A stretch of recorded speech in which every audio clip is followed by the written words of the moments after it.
அனைவருக்கும் வணக்கம். இன்றைக்கி குட்டீஸ்க்கு வந்து லஞ்ச் கிடையாது. ஏன்னா அவங்களுக்கு இன்றைக்கி ஸ்கூல் லீவு. மிஸ்ஸுங்கெலாம் வந்து ஏதோ கேம் போகிறாங்களாம், அதனால் அவங்களுக்கு லீவ் விட்டுருக்காங்க. ஸோ இன்றைக்கி வந்து எனக்காக ப்ரிப்பேர் பண்ண போகிறது தான் உங்களோட ஷேர் பண்ண போகிறேன்.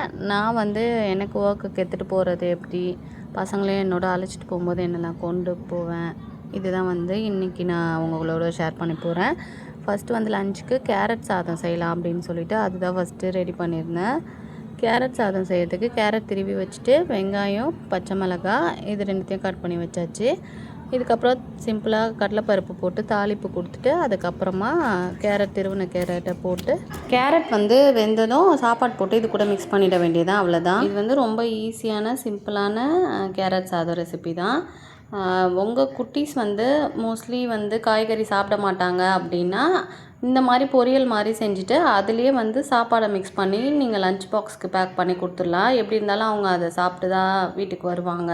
இந்த மாதிரி குட்டீஸ்க்கு கேரட் மட்டும் இல்லை, பீட்ரூட், அவரைக்காய், முள்ளங்கி, பீன்ஸு, கொடமிளகாய், இந்த மாதிரி எந்த வித காய்கறியை வந்து உங்கள் பசங்க சாப்பிட மாட்டாங்களோ அதை வந்து இந்த மாதிரி பொரியல் மாதிரி செஞ்சு அதில் வந்து சாப்பாடு போட்டு மிக்ஸ் பண்ணி கொடுத்துட்டிங்கன்னா அவங்க சாப்பிட்டுட்டு வந்துடுவாங்க. இதுக்கு வந்து தொட்டுக்கிட நான் முட்டை வேக வச்சு வச்சுருந்தேன். அதை வந்து ஒரு தொக்கு மாதிரி செஞ்சு எடுத்துகிட்டு போகலாம் அப்படின்னு சொல்லிட்டு முட்டை தொக்கு தான் ரெடி பண்ணேன். முட்டை ஃபஸ்ட்டு வேக வச்சு உரித்து வச்சுட்டேன். இதுக்கப்புறம் வெங்காயம் போட்டு நல்லா வதக்கிட்டு கொஞ்சோண்டு இஞ்சி பூண்டு பேஸ்ட் போட்டு அதுவும் பச்சை வாசனை போகிற அளவுக்கு நல்லா வதக்கி விட்டுடணும். இதுக்கப்புறம் தக்காளி வந்து நான் அரைச்சி பேஸ்ட் பண்ணி வச்சுருக்கேன்.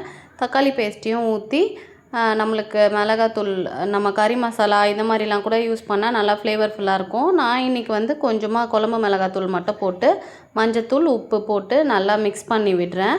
அது கொஞ்சம் எண்ணெய் பிரிஞ்சு வந்ததும் கூட வந்து உரித்து வச்சுருக்க முட்டையை போட்டு நல்லா ஃப்ரை பண்ணி எடுத்துட்டா நம்மளோட சூப்பரான முட்டை தொக்குமே ரெடி ஆகிடும். இந்த முட்டை தொக்கு வந்து கேரட் சாதத்துக்கு, புளி சாதம், லெமன் சாதம் இந்த மாதிரி எந்த வெரைட்டி ரைஸ் கூடவும் நல்லாயிருக்கும். கண்டிப்பாக ட்ரை பண்ணி பாருங்கள். முட்டை போட்டு ஒரு 2 மினிட்ஸ் வதங்கினா போதும். அது வந்து நல்லா கொஞ்சம் கிரேவி வந்து அப்சர்வ் ஆகிடும். இதுக்கப்புறம் கொத்தமல்லி மட்டும் அது மேலே தூவிட்டு வாசனைக்கு அவ்வளோதான், இறக்கிட வேண்டியதான். இதையும் பேக் பண்ணி எடுத்துக்க வேண்டியதான். இன்னியோட லஞ்ச் பாக்ஸ் ரெசிபி வந்து கேரட் சாதமும் முட்டை தொக்கும் தான் செஞ்சுருந்தேன்.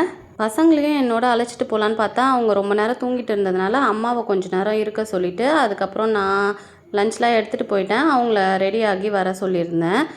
அது மாதிரி தான் அவங்களும் வந்திருந்தாங்க.